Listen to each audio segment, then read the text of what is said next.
I'm gonna bury you, just like I buried everyone else. This is the abuse of power from Cena, like, hey, you gotta come drink on my bus. They've been saying for years that John Cena buries talent. And if that story comes out, that alone will fucking destroy John, and it will fucking, because people are gonna see the real John Cena.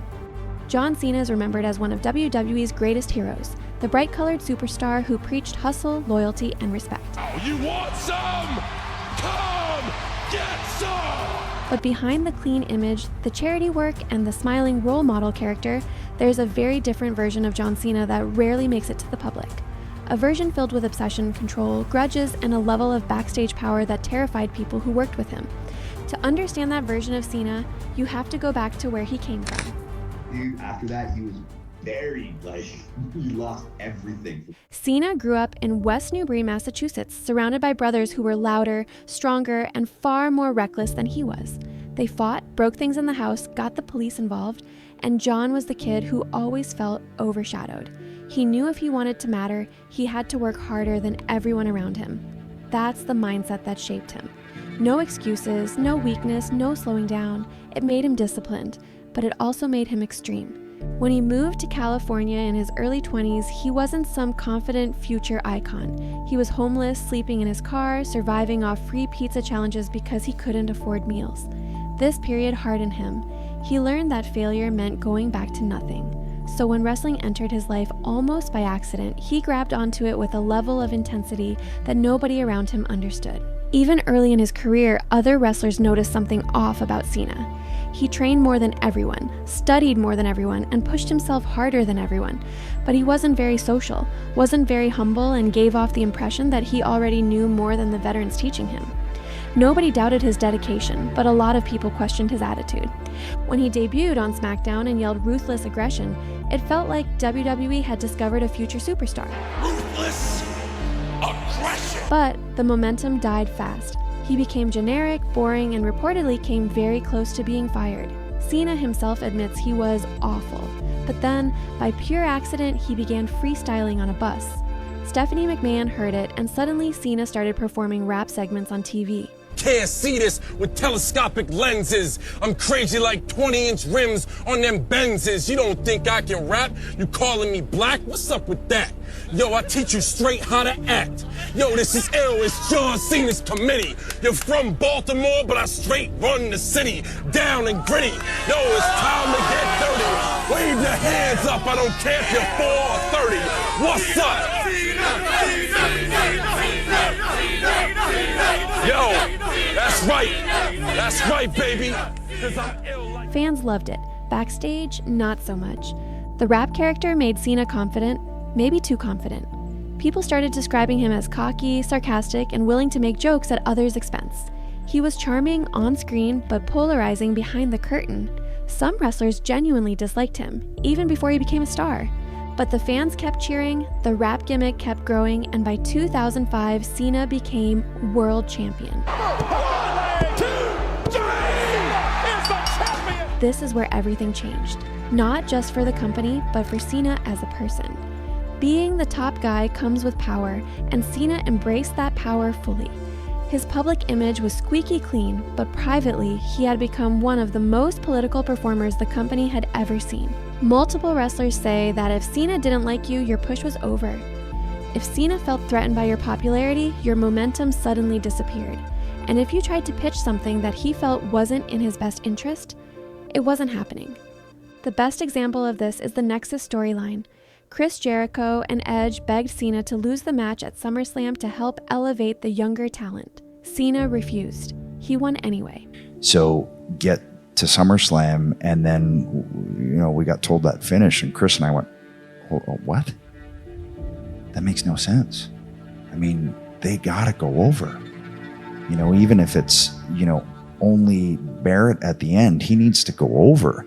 And for whatever reason, they were stuck on it, and John was really stuck on it. And more so than that, it was like you're getting DDT'd on an exposed concrete floor and kicking out of that and then winning the match. To guys like me and Jericho, it's like, well, we are just,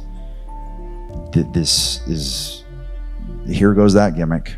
And just like Jericho predicted, Nexus never recovered.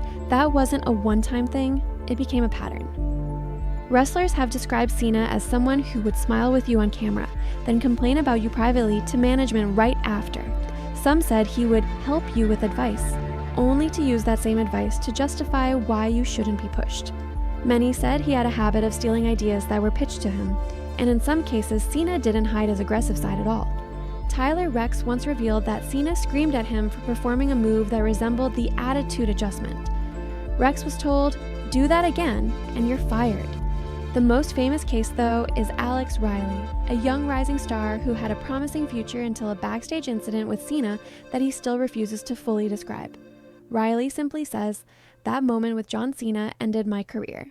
And he hints that revealing the details would destroy Cena's reputation forever. Alex Riley, like when Alex was with Miz and doing his thing, Cena wanted him to come on the bus, dude. Like Cena's got his own bus. He goes to every show, and Kylie was getting initiated, and he was just, there was so much drinking. Like Kevin just couldn't hang, dude. It was like, I can't even perform, bro. Like I'm on my deathbed, bro. He's like, one night we're walking out, and Kylie's there, and Cena's like, "Riley, let's go." I say Kylie because his name's Kevin Kylie, guys. You guys know him as Alex Riley, but I know him as Kylie.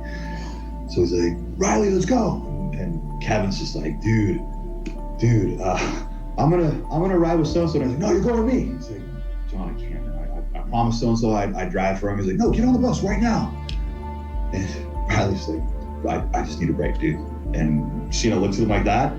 And that was the end of Riley, dude. After that, he was buried. Like, he lost everything from that day forward. The strange thing is that for every person who feared or disliked him, there were others who swore Cena was one of the kindest people they'd ever met.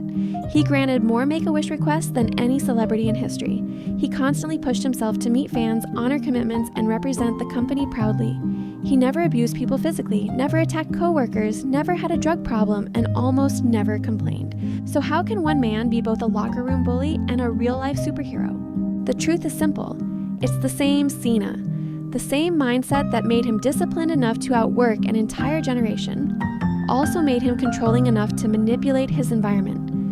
The same drive that pushed him from homelessness to Hollywood also pushed him to defend his spot in WWE at all costs. Cena wasn't evil. He wasn't a monster. He was a perfectionist, raised in an environment where being anything less than the best meant being invisible.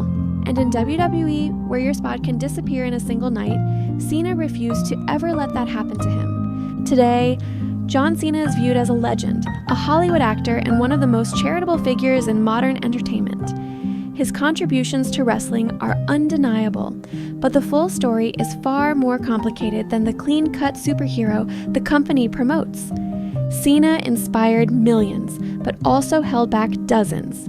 He carried the company on his shoulders, but made sure nobody could stand beside him. He became the face of loyalty, respect, and hustle, while privately being one of the most ruthless politicians in WWE history. And maybe that's the real lesson of John Cena's story. No matter how bright the spotlight shines on a hero, the shadow behind them will always be just as real.